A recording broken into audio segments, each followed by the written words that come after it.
নেপেৰা বৰষুণ দি আছে। বৰষুণৰ বতৰত সন্ধিয়া চাহৰ লগত কিবা এটা চটপটীয়া খাব পালে ভাল লাগে। সেইকাৰণে ভাবিলোঁ আজি ঘৰতে সৰু সৰু চিংৰা বনাওঁ।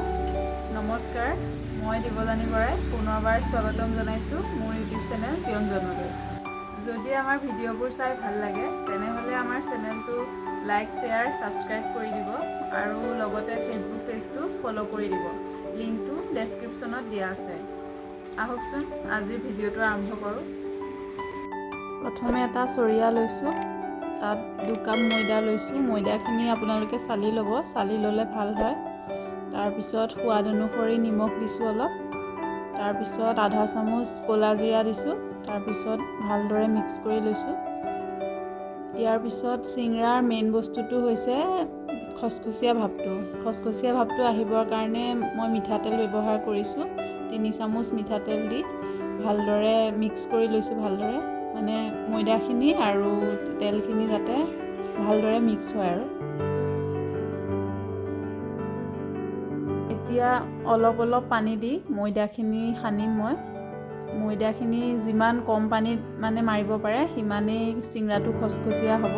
অলপ কষ্ট হ'ব মাৰোঁতে, তথাপি তেনেকৈ মাৰিলে ভাল হয় আৰু। ইতিমধ্যে আমাৰ ময়দাখিনি মাৰা হৈ গৈছে। এয়া দেখিছে নহয়, বৰ বিশেষ ঢিলাও হোৱা নাই, টানো হোৱা নাই, একেবাৰে জোখত হৈছে। এতিয়া মই ময়দাখিনি আধা ঘণ্টাৰ কাৰণে এখন ভিজা কাপোৰে ঢাকি ৰাখিম। আৰু এতিয়া এইখিনি সময়তে মই অলপ মছলা তৈয়াৰ কৰি ল'ম। প্ৰথমে দিছোঁ জিৰা, তাৰপিছত ধনিয়া, তাৰপিছত দিছোঁ জালুক, তাৰপিছত ডাঙৰ ইলাচি, তাৰপিছত ডালচেনি, সৰু ইলাচি দিছোঁ আৰু দিছোঁ লগতে লং। এতিয়া গোটা মছলাখিনি মই অলপ সময় ৰঙচুৱা হোৱালৈকে ভাজিম ল' ফ্লেমত। ভাজি লৈ খুন্দনা এটাত খুন্দি ল'ম। তাৰপিছত চিংৰাৰ চব্জিৰ কাৰণে মই আলু বইল কৰি থৈছিলোঁ, তাতে সোৱাদ অনুসৰি অলপ নিমখ দিছোঁ। তাৰপিছত খুন্দি থোৱা মছলাখিনি দি আলুখিনিৰ লগত ভালদৰে মিক্স কৰিম।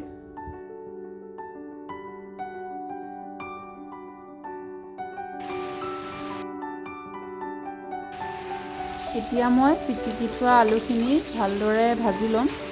পিঁয়াজ, নহৰু, কেঁচা জলকীয়া আৰু অকণমান হালধি দি। চিংৰাৰ ভিতৰৰ চব্জিখিনি এইকাৰণেই ভালদৰে ভাজি ল'ব লাগে, তাত থকা অতিৰিক্ত পানীখিনি যাতে শুকাই যায়। যদি কিবা কাৰণত চব্জিখিনিত পানী থাকি যায় তেতিয়াহ'লে চিংৰাটো ভজাৰ পিছত সেমেকি যোৱাৰ চান্স থাকে।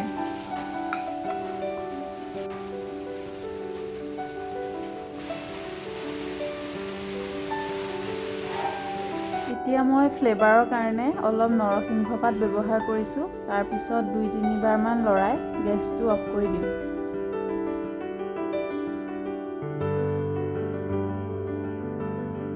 আধা ঘণ্টাৰ পিছত ঢাকি থোৱা ময়দাখিনি উলিয়াই লৈ অকণমান মাৰিম।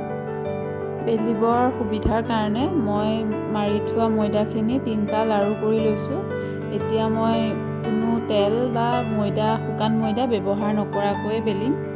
আৰু আপোনালোকে যদি চিংৰা বনাম বুলি ভাবে যিমান পাৰে পাতল কৰিবলৈ চেষ্টা কৰিব।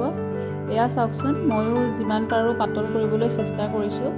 এতিয়া মই এখন প্লেটৰ সহায়ত গোলকৈ কাটি ল'ম। মানে ছাইডকেইটা ভালদৰে গোল কৰিব নোৱাৰিলোঁ, যিহেতু চিংৰাৰ বাবে মৰা ময়দাখিনি অলপ টান হয়, সেইকাৰণে গোল নহ'লে বাৰু। ক'বলৈ পাহৰিছিলোঁৱেই, প্ৰথমে মই এটা বেলেগ ৰোল বনাই ল'ম, তাৰপিছতহে চিংৰা বনাম। ৰোলটো বনাবৰ বাবে ভাজি থোৱা চব্জিখিনি এখন চামুচৰ সহায়েৰে ওখ চাপৰ নোহোৱাকৈ ভালদৰে মিলাই লৈ এখন ছুৰীৰ সহায়ত 8 পিচ হোৱাকৈ সমান জোখত কাটি ল'ম। আৰু মাজত যে কিবা এটা পাত্ৰ দিছিলোঁ, সেইটো আপোনালোকে ৰোলটো বনালেহে গম পাব।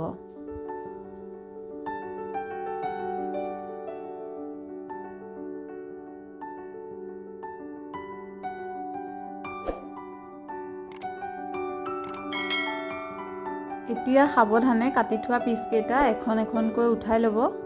ইয়াৰ পিছত ৰোল বনাম।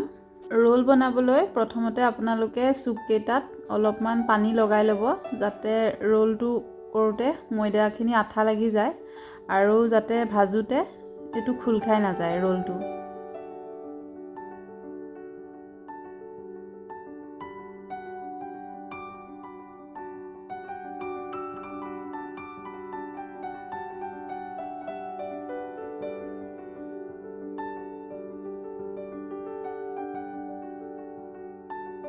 ময়দাখিনি ভালদৰে ৰোল কৰাৰ পিছত এনেকুৱা ধৰণৰ এটা শ্বেপ আহিব।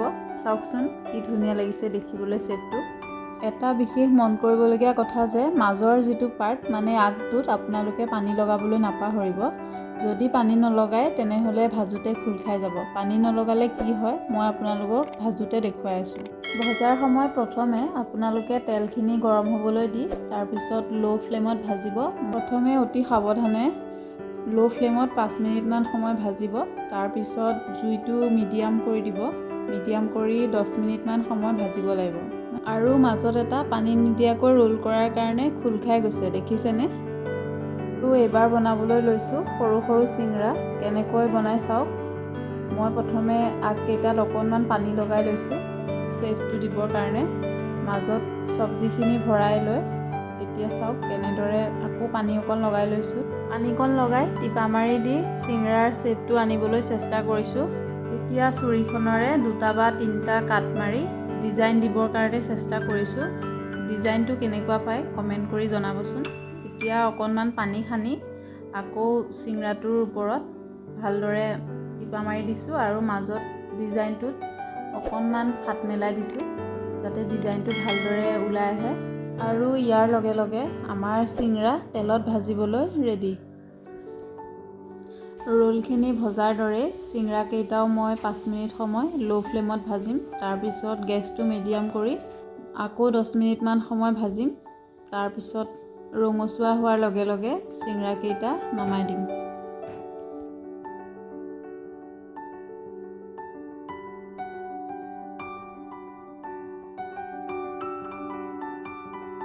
এতিয়া এনেদৰে ৰোল আৰু চিংৰা প্লেটত সজাই দিছোঁ।